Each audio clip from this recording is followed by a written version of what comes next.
الحمد لله نحمده ونستعينه ونستغفره ونؤمن به ونتوكل عليه ونعوذ بالله من شرور أنفسنا ومن سيئات أعمالنا من يهده الله فلا مضل له ومن يضلله فلا هادي له ونشهد أن لا إله إلا الله وحده لا شريك له ونشهد أن سيدنا وسندنا وحبيبنا ومولانا محمدا صلى الله عليه وعلى آله وأصحابه أجمعين أما بعد فقال الله تبارك وتعالى في القرآن المجيد والفرقان الحميد فأعوذ بالله من الشيطان الرجيم بسم الله الرحمن الرحيم يا أيها الرسل كلوا من الطيبات واعملوا صالحا إني بما تعملون عليم عن أبي هريرة رضي الله تعالى عنه قال قال رسول الله صلى الله عليه وسلم لا يأتين على الناس زمان لا يبالي المرء ما أخذ منه عمل الحلال أم من الحرام وقال عليه الصلاة والسلام إن لكل أمة فتنة وفتنة أمتي المال أو كما قال عليه الصلاة والسلام اللهم صل على محمد وعلى آل محمد كما صليت على إبراهيم وعلى آل إبراهيم إنك حميد مجيد اللهم بارك على محمد وعلى آل محمد كما باركت على إبراهيم وعلى آل إبراهيم إنك حميد مجيد یا رب صلی وسلم دائما ابدا علی حبیبک خیر الخلق کلہم۔ معزز سامعین کرام، اللہ پاک کا بہت احسان و فضل ہے، اللہ پاک نے ہم سب کی رہنمائی اور ہدایت کے لیے نبی آخر الزمان محمد عربی صلی اللہ علیہ وسلم کو مبعوث فرمایا۔ آپ علیہ السلام نے امت کے سامنے صحیح اور غلط کو واضح فرمایا، حلال و حرام کی تمیز کو بیان فرمایا، حق اور باطل کے درمیان تفریق کر دی۔ اللہ تبارک و تعالی نے بالعموم تمام انسانوں کو اور خاص طور سے امت مسلمہ کو حلال و حرام کے درمیان تمیز کرنے کا حکم فرمایا ہے۔ اب انسان کے لیے حلال مال کمانا اور حرام مال سے اجتناب کرنا یہ فرض ہے جیسے دوسرے فرائض۔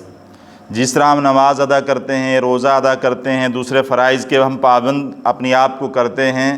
بالکل اسی طرح انسان کے لیے حلال مال کا کمانا اور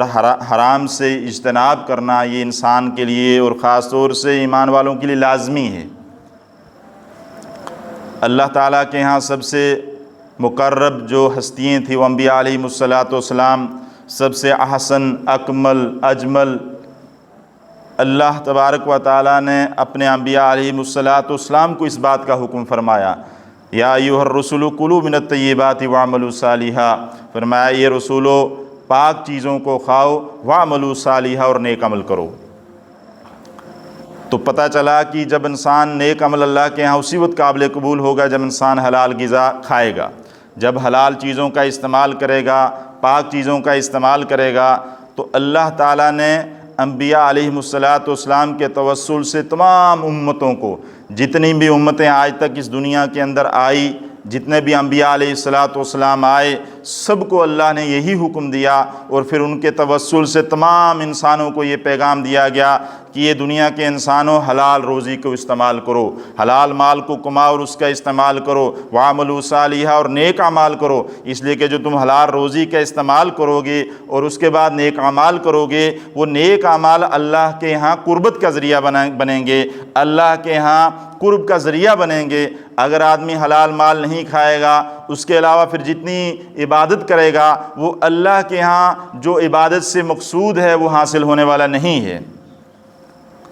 اللہ کے رسول صلی اللہ علیہ وسلم نے اس آیت کی تشریح میں حدیث بیان فرمائی۔ اللہ کے رسول صلی اللہ علیہ وسلم نے فرمایا، یا ایھا الناس، اے دنیا کے انسانوں، ان اللہ طیب لا یقبل الا طیبا، فرمایا بے شک اللہ تعالیٰ پاک ہیں، وہ پاک ہی چیز کو قبول کرتے ہیں۔ وہ آگے فرمایا وَإِنَّ اللَّهَ أَمَرَ الْمُؤْمِنِينَ بِمَا أَمَرَ بِهِ الْمُرْسَلِينَ، اور بے شک اللہ تعالیٰ نے ایمان والوں کو اسی چیز کا حکم دیا جو اللہ نے اپنے رسولوں کو حکم دیا ہے۔ پھر اللہ کے رسول صلی اللہ علیہ وسلم نے قرآن کریم کی اسی آیت کو تلاوت فرمائی، یا ایھا الرسل کلوا من الطیبات واعملوا صالحا انی بما تعملون علیم، اور آگے پھر دوسری آیت بھی تلاوت فرمائی، یا ایھا الذین آمنوا کلوا من طیبات ما رزقناکم، اے ایمان والو حلال چیزوں کو کھاؤ، حلال چیزوں کا استعمال کرو۔ اور آگے اللہ کے رسول صلی اللہ علیہ وسلم نے ایک شخص کا ذکر فرمایا، ثم ذکر الرجل یطیل السفر اشعث اغبر یمد یدیہ الی السماء، اور فرمایا ایک آدمی ہوتا ہے،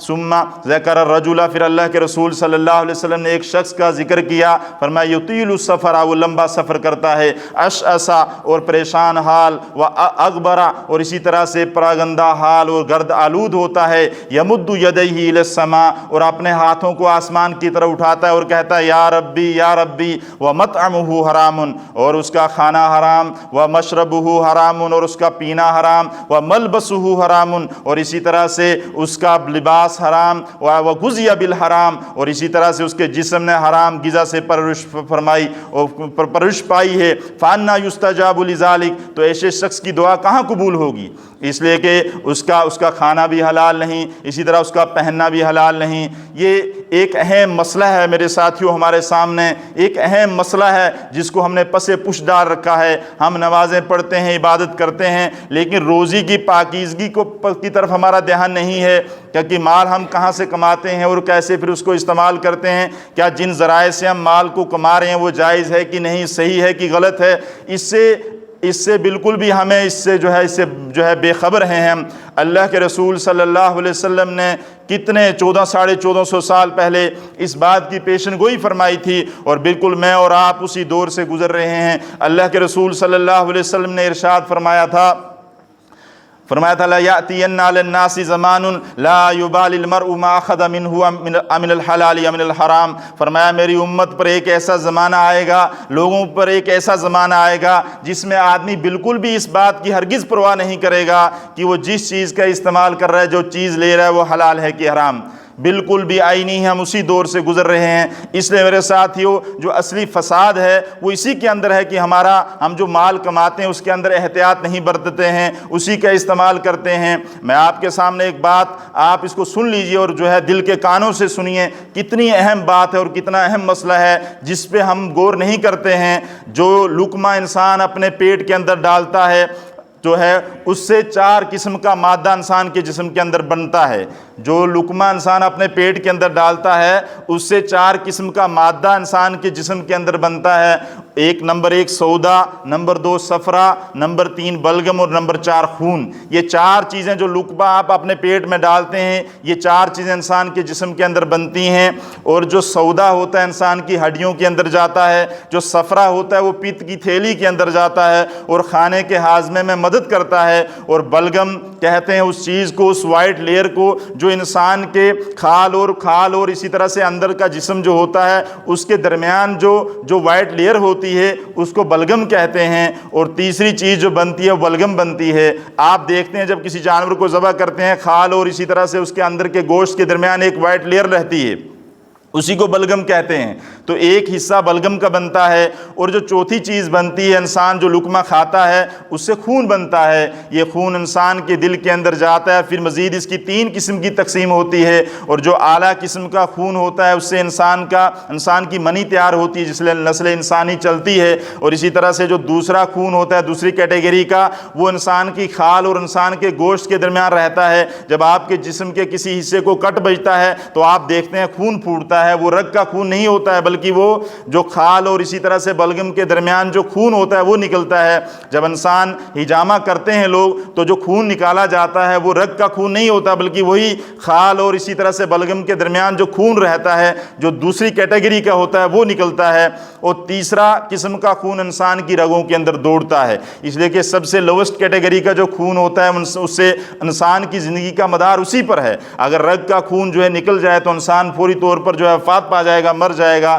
اسی پر انسان کی زندگی کا مدار ہے۔ آپ یہ سوچنے والی بات ہے کہ انسان جو لقمہ کھایا آدمی نے، اس سے 4 قسم کا مادہ بنا، ایک ہڈیوں میں گیا، ایک پت کے اندر گیا، اور اسی طرح سے ایک سے انسان کی بلغم تیار ہوا، اور پھر تیسرے سے انسان کا خون بنا، پھر خون کی مزید 3 تقسیمیں ہوئی، ایک سے منی بنی اور دوسرے سے بلغم اور اس کے درمیان کھال کے درمیان جو خون، وہ تیسرے قسم کا خون انسان کی رگوں کے اندر دوڑتا ہے۔ یہ خون، یہ تمام چیزیں کس سے بنی؟ جو لقمہ آپ نے کھایا ہے۔ میرے ساتھیو، اگر یہ لقمہ آپ کا حلال نہیں ہوا تو کتنا فساد آپ کے جسم کے اندر یہ برپا کرے گا۔ ابن عمر رضی اللہ تعالیٰ عنہ کی حدیث ہے، اللہ کے رسول صلی اللہ علیہ وسلم نے ارشاد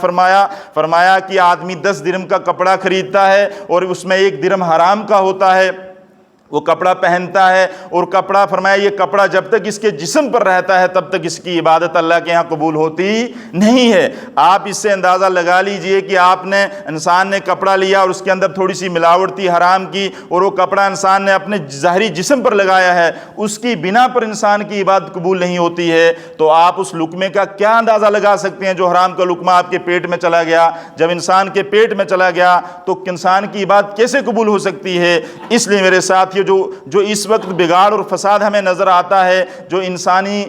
ایمانی غیرت اور ایمانی حمیت ہمیں فوت نظر آتی ہے، اس کی بنیادی وجہ یہ کہ ہماری کھانا حلال نہیں ہے، ہمارے کھانے کے اندر پاکیزگی نہیں ہے۔